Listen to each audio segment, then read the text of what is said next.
So this week, the Federal Reserve raised interest rates for the first time in years. The rates have been kept low to keep the economy afloat during the pandemic, but those low rates have fueled crushing inflation during the past couple of years. So the central bank is raising its rates, its benchmark federal funds rate by a quarter percentage point.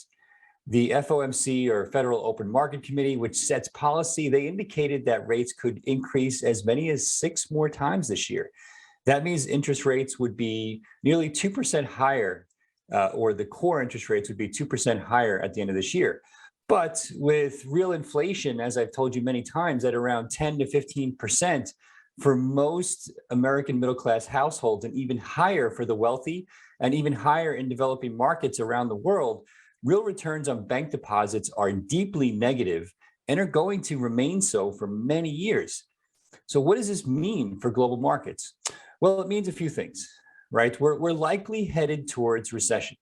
You can't, end up with, you can't have war, you can't have rising inflation, you can't have rising oil prices, all of which we'll get into in a moment, without slowing the economy dramatically.